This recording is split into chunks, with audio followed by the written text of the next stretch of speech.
আমার ভাইয়েরাও স্মার্ট। জয়পুরহাটে গিয়া নিউ মার্কেটে প্যান্ট কিনতেছে, পাংখু প্যান্ট। কয় না গো, প্যান্টের নাম পাংখু, স্মার্ট। পাংখু প্যান্টের এই হাঁটুর মধ্যে ফাটা, এই উড়াতের মধ্যে কাটা, পাছার আবার পুট ছোট। কথা কয় না। সেদিন গোপালগঞ্জ গেছি প্রধানমন্ত্রী এলাকায়, তো একটু চা খেতে বসছি। এক ভদ্রলোক এসি গাড়ির থেকে নামছে, ওই বাংকার থেকে ব্যাগ বের করতে গিয়ে একটু যখন চাপ পড়ছে তো পাছার থেকে প্যান্ট খুলে চলে গেছে। প্যান্টের পুট ছোট রে ভাই। যুবকেরা কথা বলছেন না কেন? এখন প্যান্টের পুট কি বড়? অর্ধেকটাই বের হয়ে থাকে। এদেরকে যদি জোর করে মসজিদে নিয়ে যান, মানুষের নামাজ নষ্ট করে দিবে। এরা যদি সেজদাত যায়, বলেন প্যান্ট কি থাকবে? সব খুলে যায়। মরবো না বাঁচবো, খিচুড়ি জামও কোটে। খুলনা ফুলতলা মাহফিলে গেছি, পিসাবের মাহফিল, 7 দিন ব্যাপী মাহফিল। আমি গুনাহগার, শেষ দিনের প্রধান বক্তা। তুলে দিছে রাতের 3টায়, থাকবার দিছে মসজিদে, বুঝছেন? বিশাল মাহফিল, বুঝছেন? পিসাবদের, আল্লাহর ওলিদের মাহফিল, আলহামদুলিল্লাহ। তো মসজিদে থাকতে দিছে, এক ড্রাইভার শুয়ে আছে, পাছার থেকে প্যান্ট খুলে গেছে মসজিদের ভিতরে। মানে প্যান্টের পুট তো ছোট, দেখছেন না? শহর বাজারে কি দেখেন না আপনারা? মানে ন্যাংটা বানাই ফেলে দিয়েছে। আস্তাগফিরুল্লাহ। কিভাবে কুত্তার মুরিদ নিছে? কুত্তার ইজ্জত কি ঢাকা না ফাঁকা? কুত্তা কি বসে প্রসাব করে? না, খাড়া করে, এরাও করে। কুত্তা কি প্রসাব করার পর পানি নেয়? এরাও নেয় না। মানহুস, যার ভিতরে হুঁশ আছে তারে মানুষ বলে, আর যেটার ভিতরে হুঁশ নাই, এটা যতই শিক্ষিত দাবি করে, এটা মানুষই নয়। কথা বলেন ঠিক কিনা? আমাদের জয়পুরহাটে পাঁচবিবি থানা আছে, চেনেন আপনারা? পাঁচবিবি 3 মাথা থেকে পশ্চিম পাশে একটা গ্রাম আছে, গ্রামটার নাম কে বলতে পারেন? 3 মাথা থেকে একটু পশ্চিম পাশে নোয়ানা অথবা কি জানো, এরকম একটা গ্রামের নাম। না ভাই, অত দূর না, 5 মিনিট 3 মাথা থেকে পশ্চিম পাশে। তো আসরের নামাজ পড়ে বের হইছি, রাস্তার ডান পাশে তাকায় দেখি, জি হুজুর, ওই বাজারে আর কি, শহরে রাস্তার ডান পাশে দেখি একটা কদুর ঝাংলা, কি সুন্দর কদু ধরে ধরে ঝুলতেছে, দেখে বড় ভালো লাগলো। হঠাৎ তাকিয়ে দেখি উপরে একটা পাতিল, কালো পাতিল, চুন দিয়া মাথা বানিয়ে রাখছে। নিচে তাকিয়ে দেখি ঝাঁটা আর জুতা ঝুলিচ্ছে। শর্ট শর্ট করে মোবাইলে ছবি তুললাম, আপনারা চাইলে দেখতে পারবেন, আমি তুই দেখছি 2-1টা। গত কয়েকদিন আগে দিনাজপুরের নবাবগঞ্জ মাহফিলে গেলাম। মাহফিলে যাওয়ার আগে দেখতেছে একটা উইজি পাওয়ারের নিচে জুতা ঝুলতেছে। অল্প কিছুদিন আগে ফুলবাড়ি আছে একটা, দিনাজপুরের থানার নাম ফুলবাড়ি, রাস্তার পাশে কাঁঠাল গাছ, দেখি গরুর মাথার হাড় আর জুতার ঝাঁটা ঝুলতেছে কাঁঠাল গাছে। আমাদের নওগাঁ জেলার মাতাজি হাট এলাকা, তরমুজের জমিতে তাকায় দেখি একটা বুশ বানায়া, পাছায় বাঁশ দিয়া, মাথায় পাতিল দিয়া, গলার মধ্যে জুতার মালা ঝুলায় রাখছে। আমার গ্রামের নাম চকসান্দিরা, আপনারা কি চেনেন না? এখানে হানাফিয়ারা আহলে হাদিসের গুতাগুতি আছে, আপনারা জানেন কিনা? ছোট্ট ছিলাম যখন, এক মসজিদে নামাজ হতো, হঠাৎ করে 2 দলের গুতাগুতিতে মসজিদ ভাগ, মাদ্রাসা ভাগ, ঈদের মাঠ ভাগ, এখন গোরস্থানও ভাগ। খালি বাকি আছে মক্কার মদিনা। নতুন যেই মসজিদ বানানো হয়েছে আপনারা চেনেন, ওই মসজিদের সামনে গরুর গড়া, কয়েকটা গরু বাঁধা। হঠাৎ তাকিয়ে দেখি এক গাভীর গলায় জুতার মালা। টেনশনে পড়ে গেলাম, এটা আবার কোন জ্বালা, গরুর গলায় কেন জুতার মালা? দাঁড়িয়ে আছি, এক চাচা আমাকে বলছেন, দাঁড়িয়ে আছো কেন? আসরের নামাজের টাইম চলে যাচ্ছে। আমি বললাম, এই যে দেখেন গরুর গলায় জুতার মালা, তার কারণ কি, হাকিকত কি, শানে নুজুল কি? আমি তো মোল্লা মানুষ, এত কিছু বুঝি না, এর হিকমতটা কি, এটাই বোঝার চেষ্টা করছি। উনি বললেন, তুমি কি কিছু বুঝেছো? আমি বললাম, মোটেও কিছু বুঝি নাই। উনি বললেন, মাথাটা নিচু করে একটু গাভীর ওলানের দিকে তাকায় দেখো। গাভীর ওলানের দিকে তাকায় দেখি গাভীর দুধের বাঁট 4টা, এই 4টা দুধের বাঁটের মধ্যে থেকে 3টাই পচে গেছে। মাথাটা চক্কর দিয়ে উঠলো, এটা কি? চাচা আমারে বললেন, তুমি কি কিছু বুঝেছ? আমি বললাম, না, মোটেও কিছু বুঝি নাই।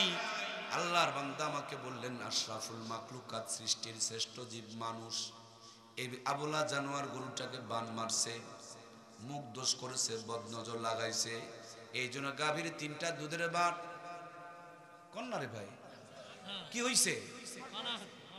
আমি চিন্তা করলাম, সর্বনাশ, অপরাধ করেছে মানুষ, আর জুতার মালা কার গলায়? বুঝেনি রে? গরু কি কোনো অপরাধ করছে? অপরাধ করছে মানুষ, আর জুতার মালা কার গলায়? এদেশ স্বাধীনতার পর থেকে কোনোদিন মৌলবীরা চালালো না। আমরা কম্বল চুরি করলাম আর গম চুরি করলাম, আর পাবলিকে বলে দেশ খাইলো হুজুরেরা। কথা বলুন ঠিক কিনা? অপরাধ করলো মানুষ, আর জুতার মালা কার গলায়? এগুলো আবার কম হবে না। আমি বললাম চাচা বিচার কিন্তু ঠিক হয় নাই। চাচা বললেন বেটারে বিচার করি নাই, এটা হলো গরু বাঁচানোর কায়দা। তরমুজের জমিতে দেখে বুসকে বলেছিলাম মনে হয় বুসের পাশায় বাঁশ দিয়ে রাখছে। এক মানুষ বলতেছে না না, এটা হলো তরমুজ বাঁচানোর কায়দা। এই যেই আপনাদের জয়পুরহাটের পাঁচ বিবির কথা বললাম, সাথে আমার যেই ছেলেটা ছিল তার নাম হলো হাবিব। জিজ্ঞেস করলাম হাবিব রে, এ তো স্মার্ট জামানা, এই জামানার মধ্যে কেন কদুরু জাংলার মধ্যে জুতার ঝাঁটা চলতেছে? হাবিব আমাকে বুঝিয়ে বললেন ভাই, সব মানুষের নজর ভালো নয়, কিছু কিছু মানুষের নজর খারাপ। সরাসরি বদ নজর যদি কদুর উপরে পড়ে যায়, কদু নাকি পচে যাবে, নষ্ট হয়ে যাবে, কদুগুলো নাকি শেষ হয়ে যাবে, খসে খসে পড়ে যাবে। এই জন্য কদুকে বদ নজর থেকে বাঁচানোর জন্য ব্যবস্থা করে রেখে দিয়েছে। চিন্তা করলাম ওরে মুসলমান, মাথায় তোমার কত বুদ্ধি রে বাবা। তুমি কদুকে রক্ষা করা বুঝলা, তরমুজের হেফাজত বুঝলা, তুমি গরুর গলায় জুতার মালা দিয়ে গরুকে সংরক্ষণ করলা, কিন্তু তোমার মেয়ের দাম তুমি বুঝলা না, তোমার মায়ের দাম তুমি বুঝলা না, তোমার বোনের দাম বুঝলা না। ওরে বোকা, তুমি যখন জামা বানাও তোমার জামা হয় ফুল হাতা, বাড়িয়ালির বেলায় হয়ে যায় হাফ হাতা। তুমি জামা বানালে তোমার জামায় পেট ঢাকা, আর বইয়ের বেলায় গিয়ে হয়ে যায় পেটের অর্ধেকটা ফাঁকা। কিরে বোকা, তোমার জামায় কলার দিয়া কি সুন্দর করে ইন করা, তুমি হাসতে পারো না, কষতে পারো না, বসতেও পারো না। কি আছে তোমার পেটের ভিতরে? খবর নিয়ে দেখেন তেল আর চর্বি, নারী আর ভুঁড়ি, প্রসাব আর পায়খানা। কত বড় বোকার বোকা, নিজের পেটের প্রসাব পায়খানা গুলোকে রেখে দিয়েছেন ঢাকা। আর পৃথিবীর শ্রেষ্ঠ নিয়ামত আল্লাহর জান্নাতের সম্পদ, যেই মা বোনের পেট দিয়ে দুনিয়াতে আগমন করবে, যেই ফ্যাক্টরি আর কারখানা দিয়ে পৃথিবীতে আগমন করবে, ওই ফ্যাক্টরি আর কারখানাকে আমরা রেখে দিয়েছি ফাঁকা। সেই পেটের মধ্যে শাহজালাল, শাহফরান, শাহ মাকদুম পয়দা হতে পারে না। চিটার বাটপার, লুচ্চা আর গুন্ডা দিয়ে সমাজটা ভরে যাচ্ছে। কথা বলুন ঠিক কিনা? ও আল্লাহ, আল্লাহ রে, এ কোন দুনিয়ায় পাঠাইলা আমারে? এই জামানার মানুষগুলোর মানুষ নাহি বলে, গরু ঘোড়া হার মানায়া হাইনার মতো চলে। ও আল্লাহ, আল্লাহ রে, এ কোন দুনিয়ায় পাঠাইলা আমারে?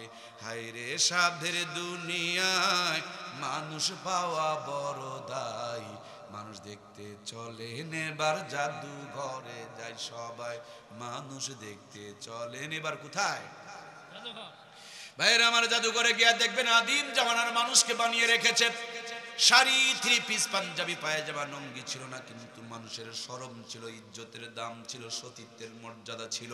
বড় বড় গাছের পাতা আর ভিন্ন গাছের লতা দিয়া মানুষ তার ইজ্জতকে ঢেকে ঢেকে রেখেছে। আর এই জামানায় যারা ইজ্জত বের করে দেখানোর প্রতিযোগিতা করতেছে, আর ইজ্জত বের করে নিজেকে স্মার্ট মনে করতেছে, ইজ্জত বের করলে যদি স্মার্ট মনে হয়, তাহলে কুকুর আগের থেকে ইজ্জত বের করে দেখাই, তোমাদের চাইতে ডবল স্মার্ট কুত্তাকে দাবি করতে হবে। কথা বলুন ঠিক কিনা? সম্মানিত প্রাণপ্রিয় ভাইয়েরা, পর্দার আড়ালে কলিজার টুকরা মমতাময়ী মায়েরা, এজন্য ইসলামকে মানতে হবে পরিপূর্ণ, ভয় করতে হবে আল্লাহকে, আর মরার আগেই পরিপূর্ণ মুমিন হতে হবে। মুমিন কি এই সমস্ত আকাম কুকামগুলো করতে পারে? বন্ধু, করোনার টিকা দিলে করোনা ধরবে না, ছোট্টবেলায় টিকা নিলে আপনার সন্তানকে 6টা রোগ আক্রমণ করবে না, শীতের পোশাক পরলে ঠান্ডা আক্রমণ করবে না। আর এই কোরআনুল কারীম যদি সিনার মধ্যে থাকে, দুনিয়ার যত আবল তাবল বাজে চরিত্র ওই মানুষটার ভিতরে ঢুকতে পারে। যদি করোনার কার্ড না থাকে, বিদেশ এলাও করবে না। আর কলিজায় যদি কোরআন না থাকে, জান্নাতেও এলাও হবে। আমার সম্মানিত প্রাণপ্রিয় ভাইয়েরা, সেজন্য বিনয়ের সঙ্গে আহ্বান করছি, অক্সিজেন ছাড়া যেমন ঘরের মধ্যে বাঁচা যায় না, কোরআনের তেলাওয়াত ছাড়া রহমত আর বরকত প্রত্যাশা করা যায়? 50 বছর আগে ভাঙা ঘর, বেড়া ঘর, কুড়া ঘর, মাসকালার ডালের তেলানি হয়েছে, একবারই তেলানি গোটা গ্রাম জানিয়ে ফেলে দিয়েছে। একদিন আতপ চালের বিরিয়ানি খেলে 2 দিন পর্যন্ত হাত থেকে সুগন্ধ বের হয়েছে। মূর্খ নানু আর দাদুরা জয়পুর হাট থেকে গিয়া 5 টাকা 6 টাকা শের ইলিশের মাছ কিনে কিনে নিয়ে বাড়িতে এসেছেন। পুকুরের ঘোলা পানি দিয়ে নানি আর দাদি ধৌত করে গ্যাসের চুলায় নয়, খেরের চুলায় বসে গুনগুন করে জালটা ধরিয়ে দিয়েছেন। লবণ থাকলে তেল নেই, তেল থাকলে আবার ঝাল দেওয়ার কথা মনে নাই, কিন্তু মুখে আল্লাহর নাম ছিল, শরীরটা ঢাকা ছিল, হালাল টাকা দিয়া কিনা ছিল। বিসমিল্লাহ বলে খাবারগুলো পরিবেশন করা হতো। একদিন যদি ইলিশ মাছ আর পান্তা ভাত খাওয়া হতো, কম করে হলেও 3 দিন পর্যন্ত হাত থেকে সুগন্ধ বের হতো। কথা বলুন ঠিক কিনা? সেই নানি দাদিদের স্মৃতিচারণে পহেলা বৈশাখ উদযাপন করি আমরা। 6 টাকার কেজি ইলিশের মাছ 6000 টাকা দিয়ে সাগর থেকে আমদানি করে নিয়ে আসতেছি আমরা। আমাদের মাছ নষ্ট যেন না হয়ে যায়, বরফ দিয়ে প্যাকেটিং করে রাখতেছি আমরা। ভাঙা ঘরগুলোকে 5 তলা বিল্ডিং করেছি আমরা। মূর্খ নানি দাদিদের নাতনিদের গায়ে পাশ, বিয়ে পাশ, এমএ পাশ করিয়েছি আমরা। নরমাল চুলা ভেঙে দিয়ে গ্যাসের চুলা ঢুকিয়েছি আমরা। সাধারণ মশলা ফেলে দিয়া রাঁধুনি গুঁড়া মশলা ব্যবহার করতেছি আমরা। কত উন্নতি করেছেন, গুণে শেষ হবে না রে বাবা। 6000 টাকার কেজি ইলিশের মাছ রাঁধুনি গুঁড়া মশলা দিয়ে গ্যাসের চুলায় বসে ডিগ্রি পাস বহু রকমারি কায়দায় রান্না করে। রান্নার পর খাবার সময় নাকি নিয়ে চেক করতে হয় ইলিশ না সিলভার কাপ। কথা বলুন ঠিক কিনা? আগে কি সুন্দর দিন কাটাইতাম আমরা, আগে কি সুন্দর দিন কাটাইতাম। ফজর যখন হইতো মুয়াজ্জিন জান দিত, মধুরা জান শুনে বিছানা ছাড়িতাম আমরা। মধুরা জান শুনে ঘুম ছাড়িতাম। যতই থাকুক কাম আগে নামাজ পড়িতাম, হাজার থাকুক কাম আগে নামাজ পড়িতাম। নামাজ পড়িয়া কোরআন পড়িতাম আমরা, নামাজ পড়িয়া জিকির করিতাম। আগে কি সুন্দর দিন কাটাইতাম আমরা, আগে কি সুন্দর দিন কাটাইতাম। জোরে বলুন মারহাবা।